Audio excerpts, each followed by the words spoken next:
I am so glad you are here.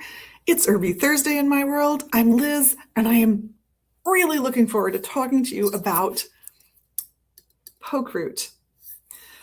A poke root is an herb that is native to North America. Even technically here where I am in Minnesota, but there's not a lot of it here. It's kind of isolated. It almost looks like somebody brought it up and gardened it in one part of Minnesota, and you can find it there.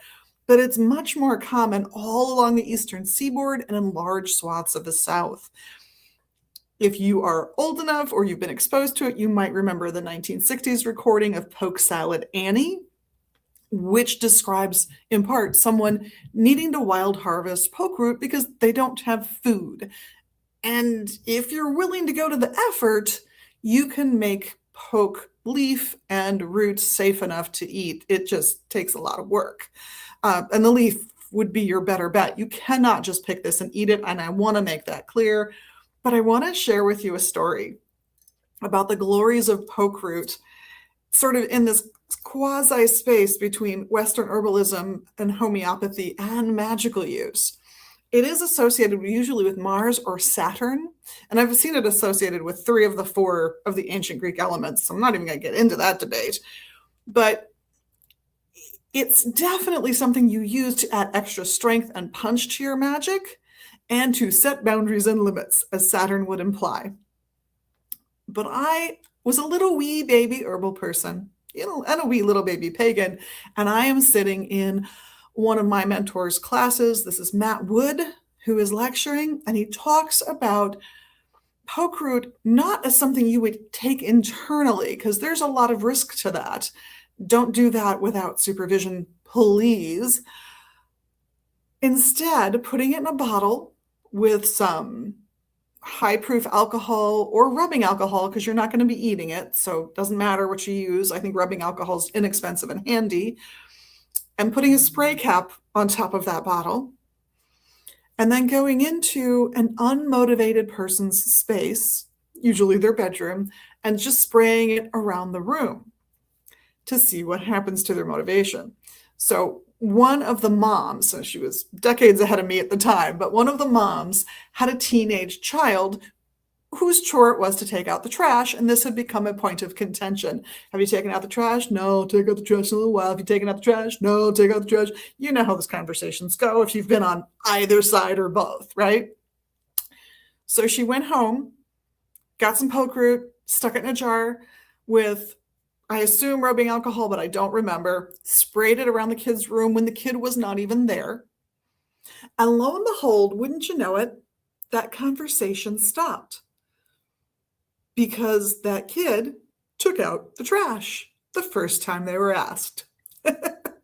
And that continued. They just sort of adopted a good habit about getting the trash out and being more responsible and more able to contribute to the maintenance of the household under their own power instead of needing to be told to go out and do a thing. That's amazing. That's somebody growing up in a really beautiful way. But it was all down to poke root. And at the time, I had a friend who was very unmotivated by life as well. This was someone who got married early, had kids early. This was all deliberate. They wanted their partner to stay home and take care of the children and raise the children as their full-time job. And honestly, it was more than a full-time job, the number of kids they wound up having, and it's a beautiful family. But at that time, that weight, that responsibility piled onto that person was so much that it really was all they could do to sit at the evening table and eat, go to sleep, and go to work. And every other minute of their day tended to be filled, according to the rumors, with playing video games, with escapism. That person's name went in the margin of my notes in that herb class. And this wasn't a teenager. This wasn't a full-fledged adult. They'd done all the things. They'd not gotten married right away. They lived a little first. Life was beautiful, but they really wanted that traditional household, and it was overwhelming getting started with those habits, getting started with this big shift to their life. And they embodied poke root to me, just as that teenager did for that mom. So feeling unmotivated, I would suggest just a little bit of poke root in something that you can spray, preferably something with some alcohol in it, high proof, so something like vodka. Here in Minnesota, people tend to love brandy for their tinctures. I'm going to suggest not brandy if you're going to spray it, only because one, the scent will linger, and two, it's got a lot of sugars in it. So I worry about things getting a little tacky. But vodka is a cleaner alcohol. I think a better choice. Rubbing alcohol, because again, you don't want to eat this. It's not, we've got it marked with lots of cautions, not do not eat, but lots of cautions, because it's tricky to work with. So have fun with this one, and let me know if you end up trying this for someone you love or yourself. I'm fascinated to see if it goes beyond the few people that I've seen it work on. Have fun. Be safe. Don't eat this one, please. Thanks for being your amazing magical you, and for doing the little magical things you can do here. Of course, we love that. And I hope we see you at magusbooks.com or here in the shop in Minneapolis soon.